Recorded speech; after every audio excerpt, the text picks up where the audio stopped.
오늘 시편의 후반부를 함께 살펴야 되는데, 먼저 시편 줄거리를 다시금 간단히 보고 지난주에 살핀 대목도 간단히 생각하도록 하겠습니다. 줄거리 보시면은 1절부터 3절까지 환난 때에 시인이 악인을 심판해 주실 것을 간구합니다. 4절부터 11절까지는 악인이 교만한 생각과 거짓과 폭력으로 자기 세상을 세우는 모습입니다. 12절부터 16절까지는 여호와께서 일어나셔서 악인의 생각을 감찰하시고 그들을 심판해 주실 것을 간구하는 내용입니다. 그리고 17, 18절 여호와께서 시인의 기도를 들으신 것을 시인이 구하고 하나님의 의로운 심판을 바라는 내용입니다. 시인은 환난 때에 멀리 계신 하나님, 숨어 계신 하나님을 향하여 간절히 간구하면서 시를 시작하였습니다. 악인이 교만한 마음을 품고 교묘한 꾀로 시인을 죽이려 합니다. 그 두려운 전경이 이 두 번째 연, 제2연에 생생하게 묘사가 되어 있습니다만은 시편 9편에서도 힘없는 언약 백성을 죽이려 하는 악인의 모습이 맹수와 사냥꾼의 이미지로 그려져 있었습니다. 이 이미지는 폭력과 속임, 거짓과 강포를 담아내고 있는데 바로 그것이 사람의 꾀와 힘, 사람의 권력과 인생의 도모를 자랑하는 교만과 붙어 있습니다. 이 교만은 그저 사람을 대하는 나쁜 태도가 아니라 근본적으로 하나님을 대적하는 악한 것입니다. 시인이 하나님의 심판을 구한 것은 이 교만한 악인이 그 마음의 소욕을 자랑하며 여호와를 저주하고 멸시하는 사실 때문이었습니다. 이 시인은 하나님의 말씀을 기록한 선지자입니다. 앞뒤로 나오는 시들처럼 이 시편도 다윗의 시라고 본다면은 시인은 실제로 이스라엘의 왕이든지 왕의 심정을 대변하는 인물입니다. 다윗처럼 하나님을 의지해서 적군을 달리고 여호와를 의지해서 담을 뛰어넘던 용사 같은 인물입니다. 주님의 영광을 위하여 한 목숨 버릴 심정으로 살아왔고 언약 백성의 참된 유익을 위하여라면은 날마다 생명을 기꺼이 쏟았던 그런 분입니다. 바로 이것이 우리 모두가 품기를 소원하는 그리스도의 심정과 태도일 것입니다. 그런 심정이 악인의 교만을 볼 때에, 악인의 꾀와 폭력 앞에 설 때에 이 절절한 시로 표현이 되었던 것입니다. 성신님이 시인을 감동하셔서 그리스도의 심정을 간절한 기도로 나타나게 하신 것입니다. 그리스도의 심정은 하나님을 대적하는 교만 앞에 언약 백성을 폭력과 속임으로 핍박하는 현실에서 겸손히 하나님의 심판을 바라봅니다. 제2연에서는 악인이 그 교만한 마음, 하나님 없이 자기 세상을 세우려는 높은 마음을 품고서 그 속에서 나오는 악한 생각들을 표출을 합니다. 지난주에 살핀 대로 여기 악인의 말이 세 군데 단락 처음 그리고 중간 마지막에 나온다고 말씀드렸죠. 4절, 6절, 11절. 이미 알아채셨을 거라고 믿는데 악인의 그 말이 하나님의 심판을 구하는 제3연에 그대로 나옵니다. 악인은 그 교만한 마음으로 악한 생각을 이루려고 속임과 폭력을 사용하여서 시인, 곧 가련한 언약 백성을 죽이려 합니다. 그들은 사자 같고 게다가 사냥꾼 같습니다. 사자 같은데 거기다가 사냥꾼 같으면은 그러면 사람의 꾀로 그 공격을 피하기가 어려울 겁니다. 악인 못지않게 교묘한 꾀를 내고 사람의 힘을 결집해야 겨우 맞설 엄두가 날 정도입니다. 그렇게 해서 혹 악인을 이긴다고 하더라도 악인보다 더한 악인이 등장할 수가 있습니다. 여러분, 북쪽 이스라엘이 8번이나 역성혁명이 일어났던 그 역사를 한번 생각해 보십시오. 여로보암까지 치면 9번 역성혁명이 일어났습니다. 그 200년 동안에. 하나님을 위하여 싸운다는 명분 아래 실은 사람의 꾀와 힘을 의지하여 그 결과로 하나님을 욕되게 하는 일이 얼마나 교회 역사에 많았을까요? 사람의 꾀를 이기는 것은 오직 하나님의 지혜뿐이고 하나님의 능력만이 사람의 힘을 제압합니다. 하나님의 지혜와 능력이신 그리스도가 친히 악인을 심판하십니다. 그 일에 주님은 자기 종을 쓰실 뿐입니다. 악인을 제압하는 일에도 종을 쓰십니다마는 악인에게 고난당하는 일에도 쓰십니다.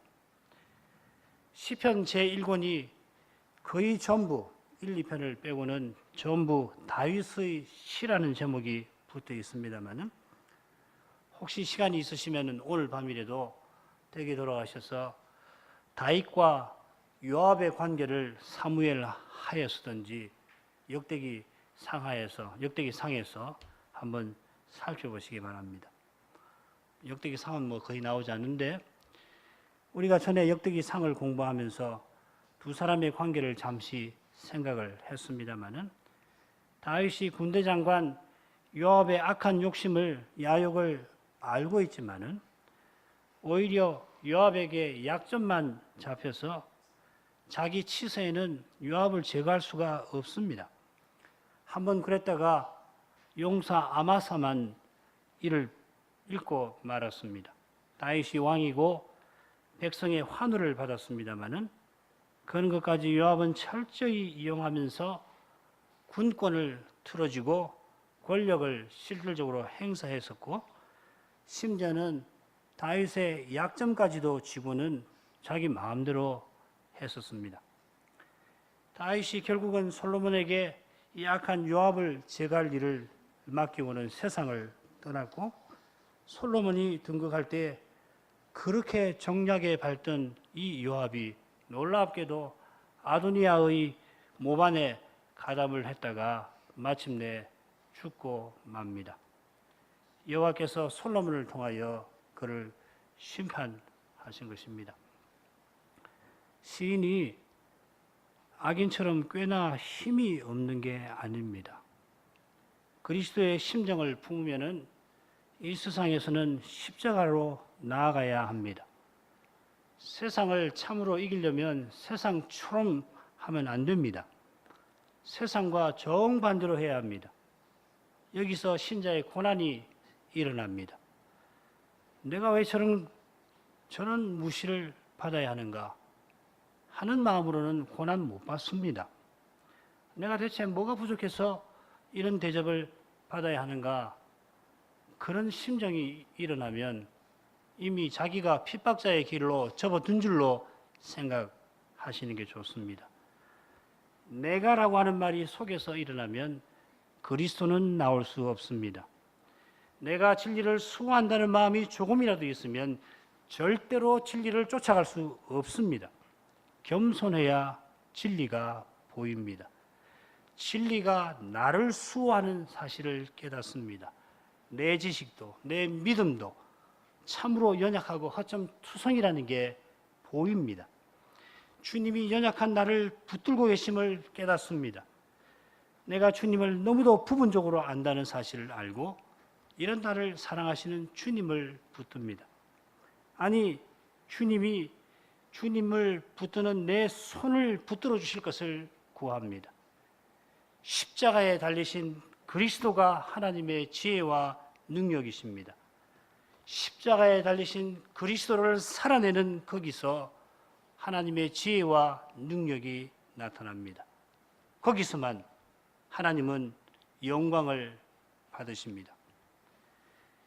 이런 심정이 있어서 시인이 교만한 악인 앞에 속수무책일 뿐만 아니라 죽음만을 기다리는 현실에서도 하나님께 간구할 수가 있었을 겁니다. 12절부터 16절까지 읽습니다. 여호와여 일어나옵소서. 하나님이여 손을 드옵소서. 가난한 자를 잊지 마옵소서. 어찌하여 악인이 하나님을 멸시하며 그 마음에 이르기를 주는 감찰치 아니하리라 하나이까. 주께서는 보셨나이다. 자네와 원한을 감찰하시고 주의 손으로 갚으려 하시오니 외로운 자가 주를 의지하나이다. 주는 벌써부터 고아를 도우시는 자니이다. 악인의 팔을 꺾으소서. 악한 자의 악을 없기까지 찾으소서. 여호와께서는 영원 무궁토록 왕이시니 열방이 주의 땅에서 멸망하였나이다. 악인이 제2연을 보면 악인이 여호와께서 감찰치 아니하신다.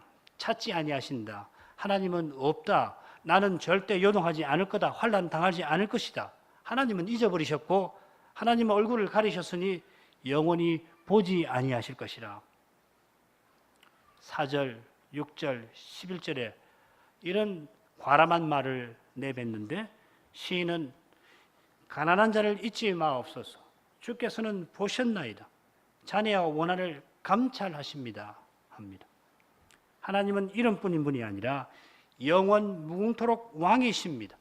그분은 얼굴을 가리신 분이 아니라 벌써부터 고아를 도우시는 분이십니다. 그처럼 주의 땅에서 열방은 이미 멸망하였습니다.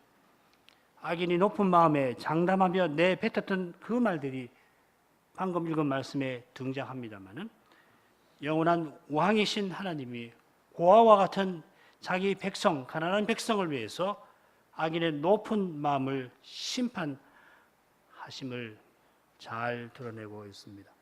중요한 낱말들만 확인해도 이 단락의 요지를 짐작할 수 있습니다마는 시인의 깊은 통찰은 자연히 정교한 줄거리로 나타납니다. 이 시를 쓰기 위해서 그가 얼마나 많은 날을 보내었고 얼마나 깊은 통찰을 고통과 슬픔 가운데에서 지나갔겠습니까?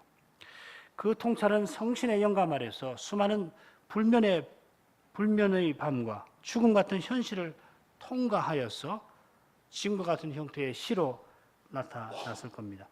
편의상 셋으로 나눠볼 겁니다. 12, 13절 여호와여 일어나소서 어찌하여 악인의 교만을 그냥 두시려 하십니까? 14절 주님은 보셨고 고아를 돕는 분이시니 틀림없이 심판하실 겁니다. 15, 16절 악인의 악을 없기까지 찾으십시오. 하나님은 영원한 왕 아니십니까? 이 단락은 여호와로 시작해서 여호와로 끝납니다. 여호와께 간구하는 내용으로 시작해서 여호와께 간구하는 내용으로 끝납니다. 그 중간에 14절에 보면 좀 더 구체적으로 하나님의 심판을 바라는 내용이 나옵니다. 이렇게 셋으로 편의상 구분해 보겠습니다. 첫째 부분, 지난 시간에 우리가 살핀 대로 악인은 교만한 마음으로 하늘의 하나님을 멸시하면서 자기 세계를 땅에 구축해 나갔습니다. 사람 시인의 눈앞에 펼쳐진 현실만 보자면 하늘에 하나님이 계시지만은 그 하나님이 땅에는 계시지 않는 것 같습니다. 1절에 나오는 시인의 절규는 과장이 아닙니다. 연약한 인생이 보기에 하나님은 멀리 계십니다. 숨어 계십니다. 게다가 악인이 하나님이 없다. 하나님이 영원히 보지 않으리라 장담하면서 자기는 절대로 환난 당하지 않을 거다. 패배는 없다 합니다. 악인의 장담대로 시인은 죽음의 골짜기로 내몰립니다. 사자같이 악인의 저주가 시인의 목덜미를 잔인하게 물어뜯습니다. 사냥꾼의 덫같이 악인의 거짓에 시인의 발이 얽혀서 시인이 벗어나려고 몸부림치면 칠수록 악한 꾀가 그물처럼 조여듭니다. 그런데 시인의 입에서 여호와여 간구가 터져 나옵니다. 여호와는 시인을 비롯해서 이스라엘을 구원하신 하나님입니다. 하나님은 자기를 여호와로 알리시면서 이스라엘을 멸망시키려 하던 이집트를 심판하셨습니다. 이스라엘의 모든 아들을 죽이려 하던 그 바로의 장자를 치신 하나님이 바로 여호와이십니다. 여호와여 하는 이 시인의 마음에 이미 구원의 빛이 비쳤습니다. 그 빛이 시인의 마음에서 나올 수 없고 악인의 세상이 되어버린 현실에서도 나올 수 없습니다. 십자가를 앞두고 아바 아버지여 하신 그분의 영이 여호와를 바라기 어려운 현실에서 여호와를 부르게 하십니다. 인생은 본래 기도하게 지원받았습니다마는 기도할 수 없는 상태로 스스로 추락하였습니다. 하나님의 구원으로 우리가 기도하는 자리에 회복되었습니다마는 그러나 마땅히 구할 바를 알지 못하는 것이 우리입니다. 기도할 수 없는 자가 기도할 수 있게 된 것과 같이 참된 기도는 성신의 사역입니다. 기도가 방법이나 공로로 바뀌는 거기에 종교의 심각한 타락이 있습니다. 그러나 날마다 우리가 그런 위험에 직면합니다. 매 순간 우리는 자기 부인에서 시작해야 합니다. 자기가 죽는 데서 그리스도가 사시는 실증이 나올 수 있습니다.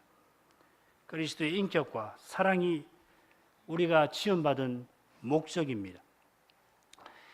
여호와여 일어나소서, 이 표현이 어떤 배경을 가지고 있는지 잘 알고 계십니다. 민수기 10장 35절에 괴가 떠날 때에는 모세가 가로되 여호와여 일어나사 주의 대적들을 흩으시고 주를 미워하는 자로 주의 앞에서 도망하게 하소서 하였고, 모세가 일어나소서 하니까 괴가 떠난 게 아니라 괴가 떠날 때에 여호와께서 행차하시니까 모세가 간구합니다. 여호와는 모세대로 간구하게 하시는 분이지 모세의 간구를 바꿔서 비로소 행차하시는 분이 아닙니다. 이 사실이 기도할 때마다 우리의 마음에 떠나지 않게 하십시다. 우리가 바르게 기도하면 하나님이 틀림없이 들으시고 간구한 대로 이루어 주십니다마는 간구한 대로 이루시는 그분이 우리들어 간구하게 하십니다. 기도를 들으시는 그분이 기도할 수 있게 하십니다. 기도해야지만 기도하지 못할 때에, 기도하지만 제대로 기도하는지 확신하지 못할 때에, 바르게 기도한다고 했지만은 과연 들으실까 의심이 들 때에, 들으실 줄 믿어도 여전히 응답이 언제 올지 모를 때에, 그때에 하나님이 먼저 우리를 찾아오시고 귀를 기울여 주시고 연약한 우리를 붙들고 계시는 이 사실을 기억하십시다. 일어나서서 간구하던 시인이 이제는 하나님의 손을 두옵소서 합니다. 일어나소서 하는 간구가 언약궤가 출발하는 것과 붙어 있다면 손을 두옵소서 하는 간구는 언약궤 위에 보좌를 펴고 앉으신 하나님이 가나안 족속과 친히 싸우시는 사실과 연결됩니다.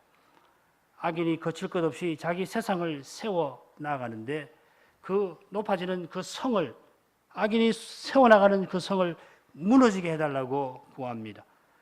거칠 것 없이 공격하는 악인 앞에서 시인의 간구가 거칠 것 없이 이어져 가고 있습니다. 시인이 자기가 곧 죽게 생겼습니다마는 그 죽음의 두려움을 넘어서는 것 같습니다. 이 사실은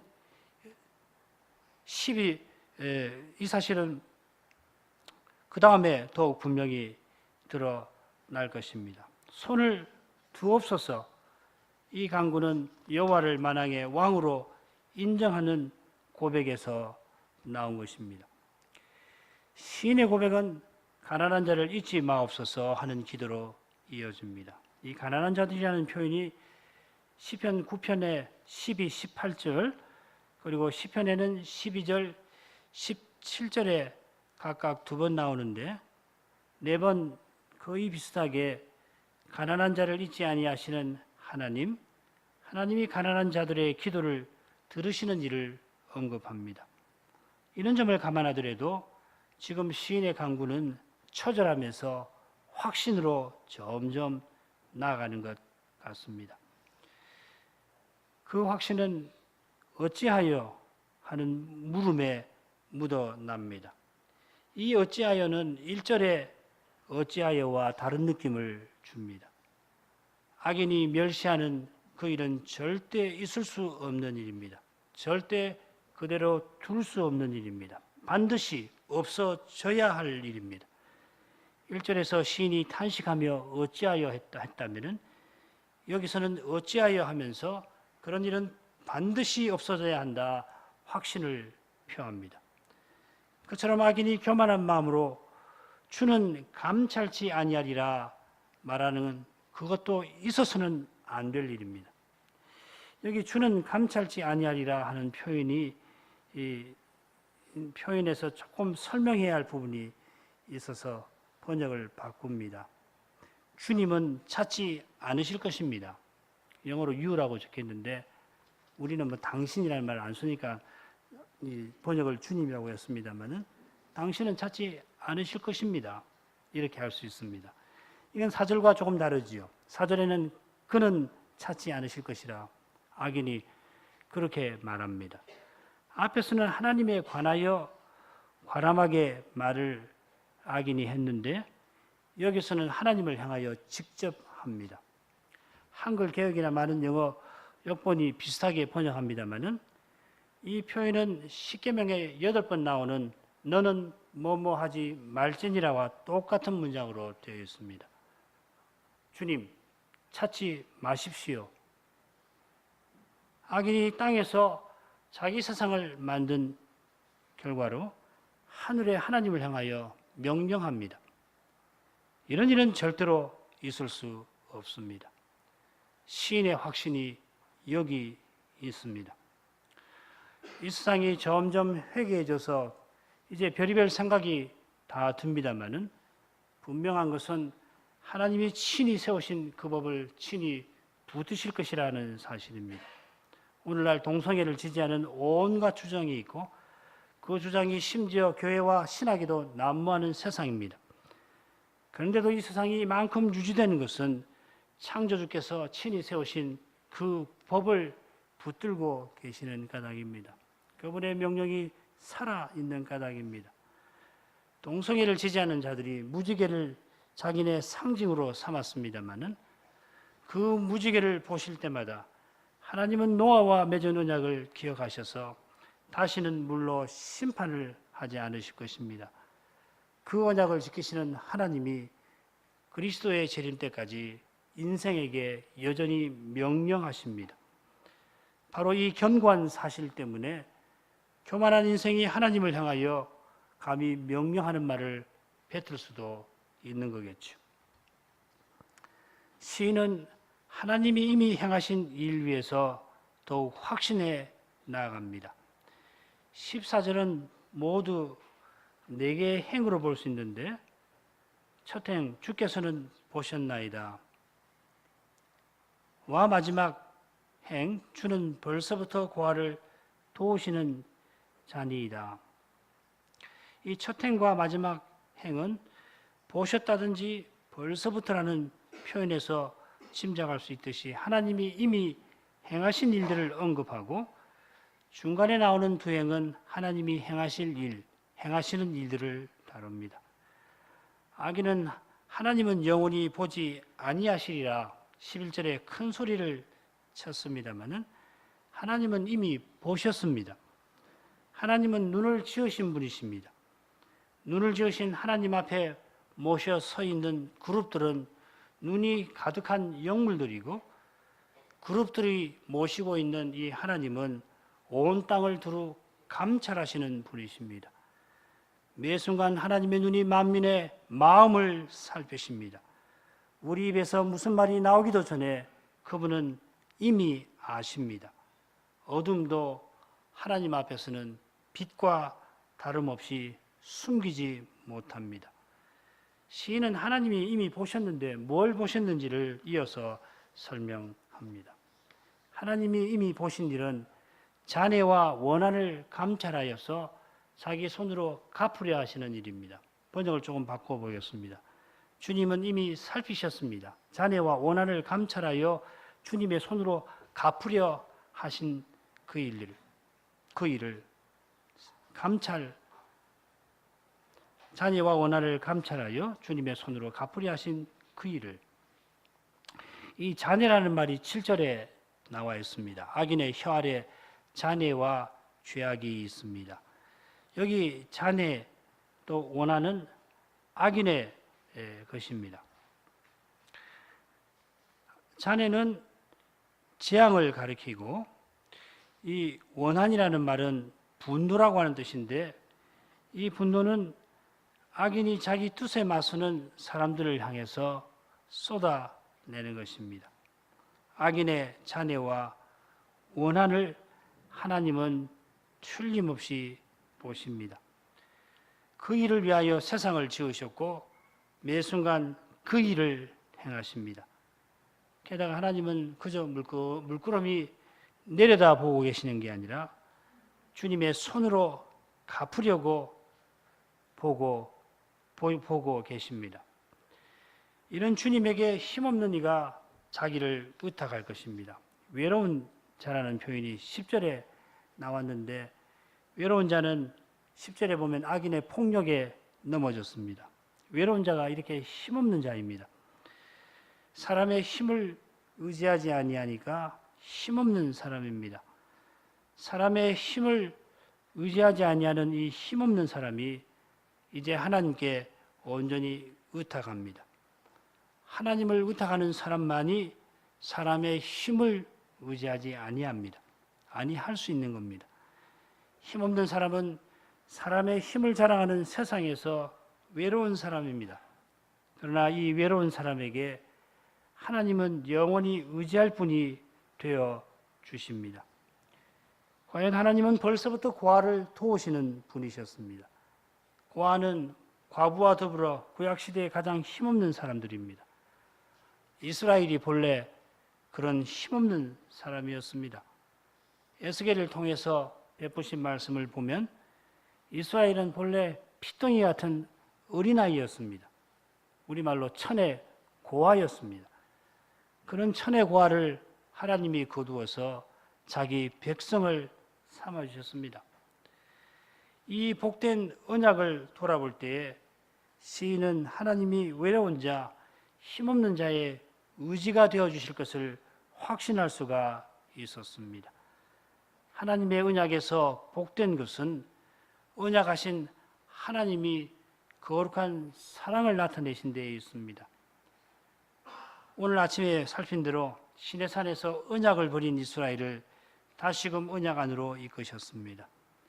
이후로도 10번이나 하나님을 시험하던 그들을 가나안에 들이셨고, 가나안에 들어와서도 범죄하고 또 범죄하다가 포로 잡혀가던 그들을 다시금 언약의 땅에 돌아오게 하셨습니다. 하나님의 사랑이 우리의 믿음을 붙들어 주십니다. 하나님이 변함없이 우리를 사랑하시는 까닭에 우리의 믿음은 떨어지지 아니합니다. 시인은 앞에서 하나님의 손에 관해서 거듭 언급하며 하나님의 심판을 구했는데, 여기서는 그의 팔을 꺾어 주실 것을 구합니다. 악인이 강한 팔로 재앙을 끼치고 보복을 서슴지 않았는데, 악인이 높은 마음을 품게 만든 그 강한 팔을 하나님의 더욱 강한 손으로 꺾어 주실 것을 바랍니다. 하나님의 손은 악인의 팔과 비교할 수 없을 만큼 강하십니다. 바울 사도는 하나님의 약한 것이 사람보다 강하다 하였습니다. 이 교훈이 그리스도의 십자가에 관한 것임을 잘 알고 계실 겁니다. 십자가에 힘없는 한 사람이 달려 있었습니다. 심지어 함께 십자가에 달린 강도들이 그분을 조롱하였으니 십자가 앞을 지나가는 사람들마다 손가락질하고 고개를 절레절레 흔들었습니다. 십자가에 달린 그분은 그저 당하셨습니다. 체포당하고 신문당하고 십자가 처형당하고 모욕당하고 버림당했습니다. 그러나 실은 그 모든 일을 그분은 친히 받아들이셨습니다. 하나님에게 버림당한 그분은 하나님에게 그렇게까지 순종하셨습니다. 그처럼 죄인을 사랑하셔서 십자가에서 온갖 일을 친히 겪으셨습니다. 우리 눈에 연약함 그 자체였던 그 십자가에서 그분이 죄를 제거하셨습니다. 마귀를 물리치셨습니다. 사망을 이기셨습니다. 그리고 이제 그분은 하늘과 땅의 모든 권세를 소유하고 계십니다. 하늘에 계신 그분이 지금 우리와 함께 고난 받으시는 일로 아버지의 뜻을 다 이루어가고 계십니다. 원수들이 주님의 교회와 지체를 핍박하였습니다마는 그 핍박을 통하여 예수님은 죄와 사망의 권세를 물리치고 계십니다. 시인이 지금 고난받는 중입니다마는 이미 여호와는 시인이 바라던 그 일을 이루십니다. 시인을 통하여 그리스도를 계시하십니다. 고난받는 시인과 구약 신자의 고난받는 삶을 통하여 장차 그리스도의 십자가와 승리를 계시합니다. 원수의 팔을 꺾어서서 하는 시인의 간구는 십자가에서 온전히 이루어졌고 재림 때에 완전히 성취될 것이며 또한 그리스도와 함께 고난받는 교회의 삶에서 계속 이루어질 것입니다. 그처럼 악인의 악을 없기까지 찾으셔서 이 간구도 틀림없이 응답받습니다. 이 간구만큼 틀림없이 응답될 만한 간구가 없다 해도 될 겁니다. 지금은 악인이 존재할 뿐만 아니라 득세하기도 하고 악이 없는 순간을 우리가 생각조차 할 수 없는 상황입니다만은 악이 전혀 없는 때가 반드시 올 것입니다. 악이 무엇인지를 아는 사람이라면 시인처럼 간구하지 않을 수가 없습니다. 게다가 악을 미워하시는 하나님이 악을 그냥 두시지 않습니다. 악은 하나님과 함께 유할 수 없습니다. 시편 5편 4절이죠. 지금은 악이 만연되어 있습니다마는 장차는 선이신 하나님이 전부 되시는 그런 세계가 올 것입니다. 하나님이 마지막 악까지 찾아내시고 친히 없애버리실 것입니다. 과연 여호와는 영원 무궁히 왕이십니다.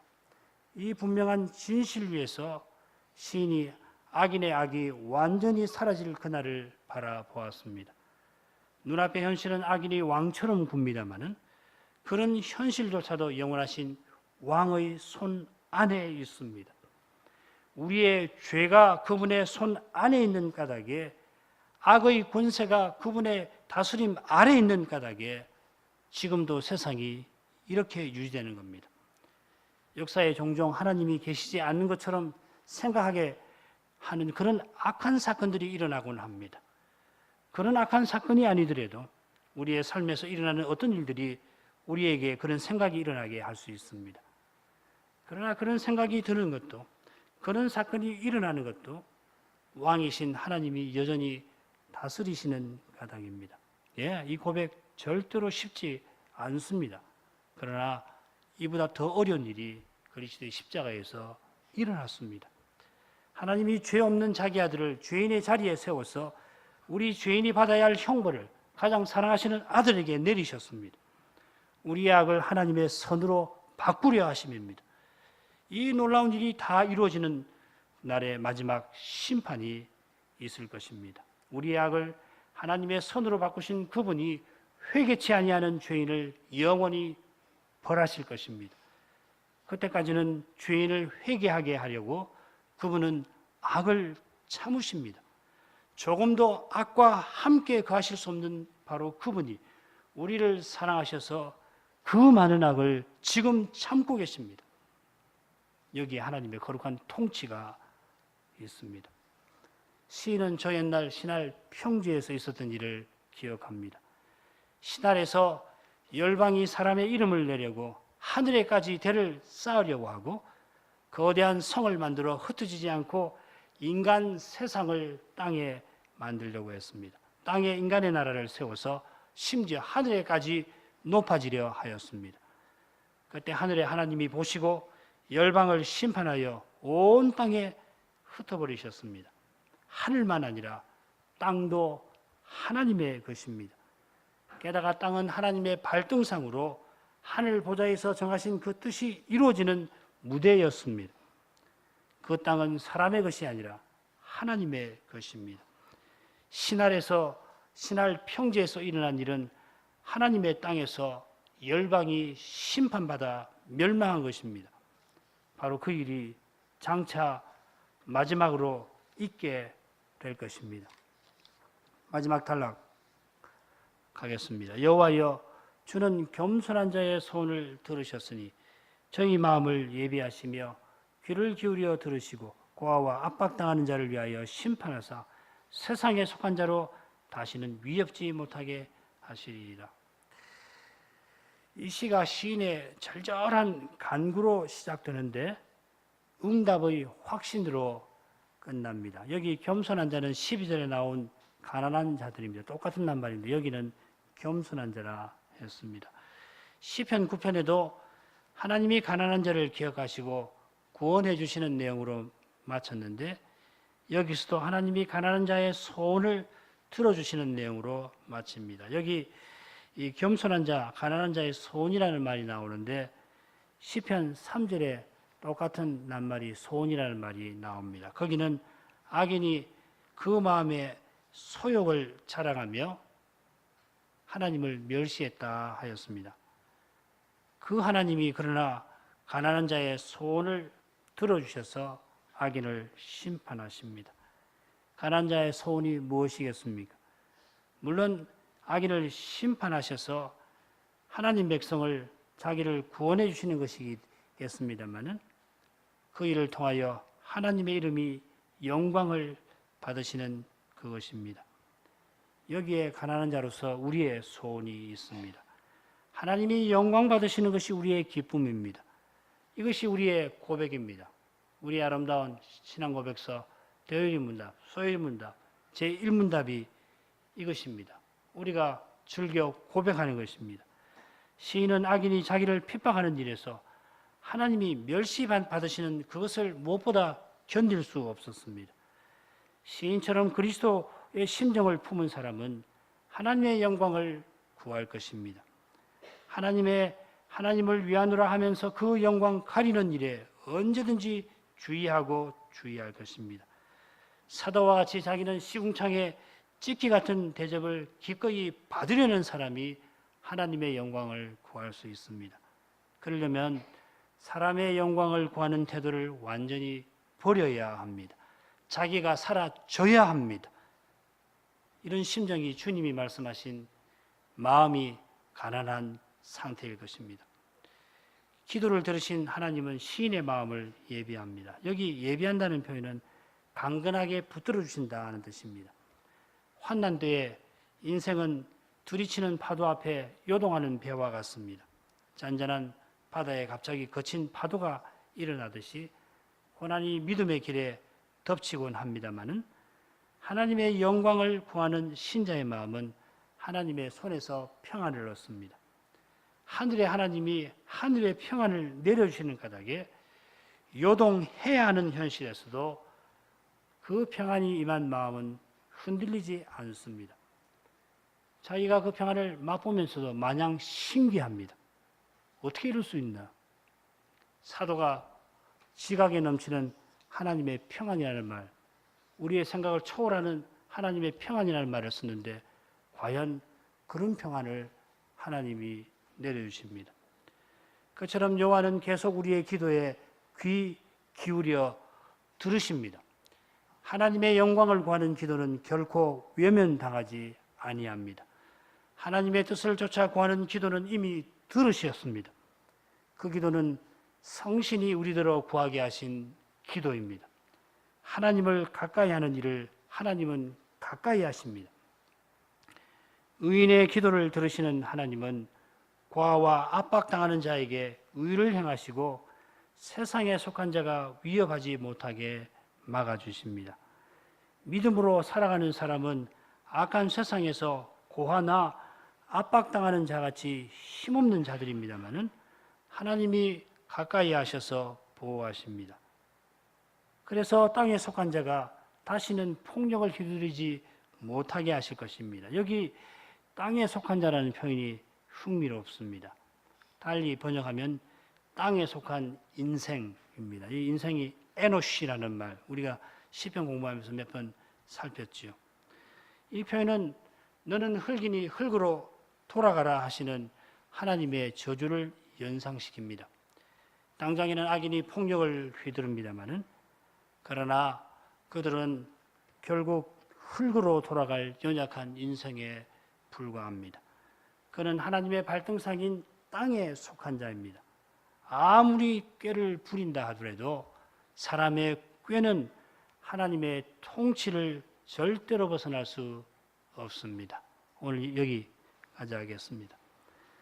거룩하신 하나님, 구약의 시인이 성신의 영감 아래에서 죄의 현실 가운데 얻은 그 깊은 통찰을 이렇게 아름다운 시로 표현할 수 있게 하시고, 하나님의 말씀인 이 시를 통하여 연약한 저희가 죄의 현실을 바르게 보고 그 현실을 이길 신령한 힘을 얻도록 하시니 감사합니다. 사람의 꾀와 힘이 득세하는 이 세상에서 참된 믿음은 반드시 시련을 겪어야 하지만 그 시련 가운데에서 하나님의 지혜, 하나님의 능력을 맛보게 하십니다. 그처럼 하나님의 연약한 것이 사람보다 강하다 하는 이 진리를 그리스도의 십자가에서 점점 깨닫게 하십니다. 십자가에 달리신 그리스도께서 부활의 능력을 고난당하는 교회와 신자를 통하여 나타내십니다.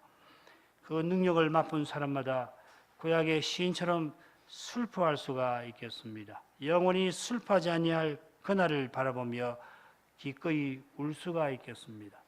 울지라도 그 마음에 지각에 넘치는 하늘의 평안이 임합니다. 그 평안 가운데 은혜의 신비를 맛봅니다. 그리스도의 심정이 조금 헤아려집니다. 감사가 그 마음에서 나오게 하십니다. 하나님은 실로 거룩하십니다. 예수님 이름으로 기도합니다. 아멘.